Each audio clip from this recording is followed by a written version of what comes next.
Mas olha, a gente volta a falar sobre o estado de saúde do apresentador Silvio Santos, que está com Covid, mas felizmente teve alta do hospital nessa madrugada. E quem traz os detalhes para a gente é a nossa parceira Michele Loreto, do Bem-Estar, direto dos estúdios da Globo em São Paulo.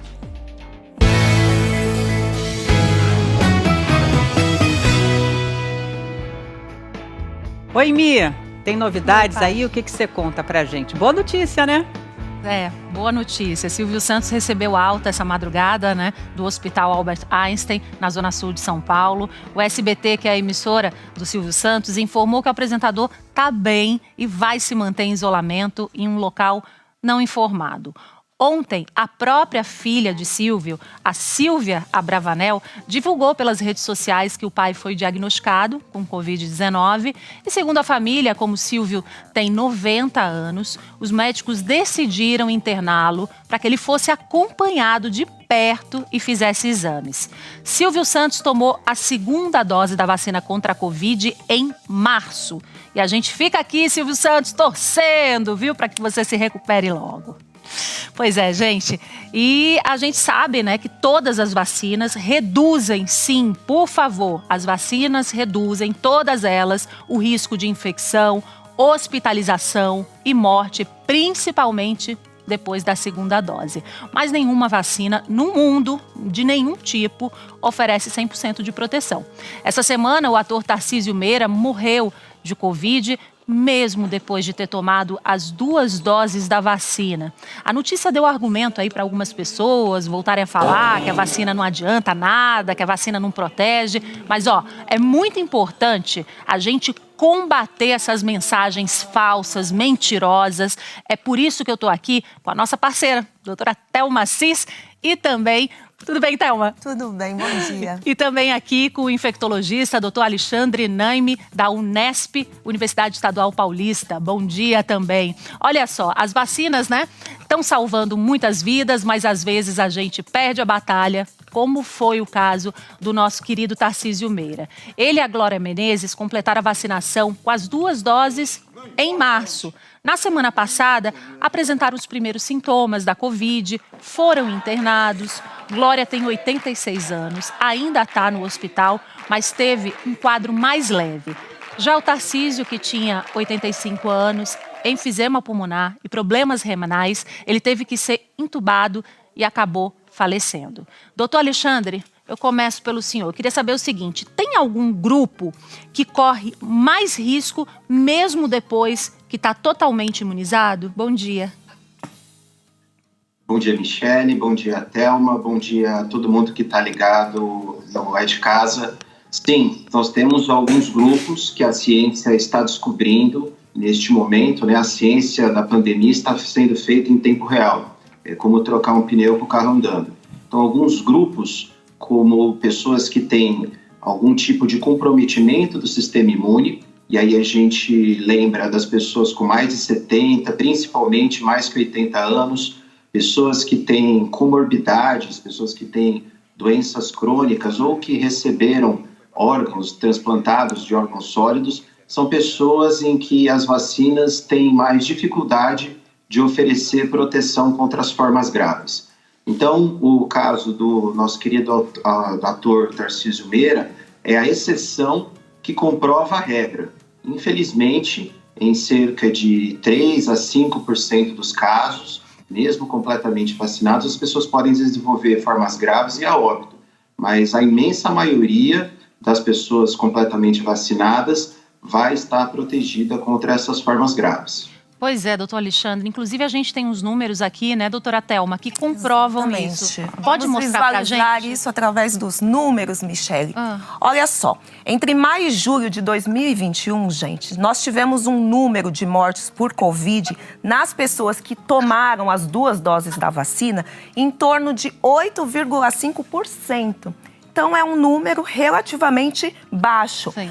Dessas pessoas que morreram, Michele, a gente pode ver no próximo, Dessas pessoas que morreram, 88% tinham mais que 70 anos, confirmando, né, que o nosso sistema imunológico ele responde um pouco menos com o avançar da idade. Também vai envelhecendo. Vai envelhecendo também.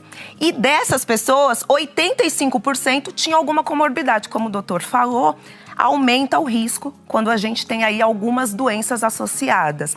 Agora, Michele, a gente tem que prestar atenção que, para cada pessoa que, infelizmente, tomou as 2 doses e ainda assim morreu, nós temos muitas pessoas que tomaram as 2 doses e tratam em casa, né? Não precisam evoluir para a forma grave. Lembrando que nenhuma vacina, a gente está falando nenhuma, é da Covid, qualquer outra vacina, não é 100%. Por isso que a gente tem que se cuidar. E para reforçar que as vacinas salvam vidas, olha só o depoimento que a nossa querida Ana Maria Braga deu ontem no Mais Você. Importante lembrar que a Ana tem 71 anos e já teve câncer. Como vocês sabem, eu tive Covid há um mês atrás. E se eu não tivesse tomado e não tivesse protegida, né, devido à minha idade, enfim, devido às minhas comorbidades, como ela disse, né, provavelmente eu não estaria conversando com vocês aqui agora. Eu acho que o que tem que se discutir é por que essa vacina não chegou antes no Brasil, né? Por que mais gente não está imunizada há mais tempo para que possa ter menos possibilidade de infecção de outras pessoas, né? Então a discussão é para outro lado, né? Claro que deve tomar vacina e eu tenho certeza que se eu não tivesse tomado as doses de vacina que tomei e tomei o Coronavac, posso falar isso com tranquilidade, né? Eu provavelmente não teria, como muitos, né? Não deu tempo de tomar a vacina e tantos foram, né? Verdade, muito importante esse recado da Ana, vacina sim, vacina sempre e vacina para todo mundo. E olha, aumentou a discussão, né, sobre a revacinação aqui no Brasil, o público em casa com certeza já está ligado e a gente recebeu uma dúvida pelo nosso colaborativo da Regina Felício. Vamos dar uma olhadinha nessa pergunta da Regina?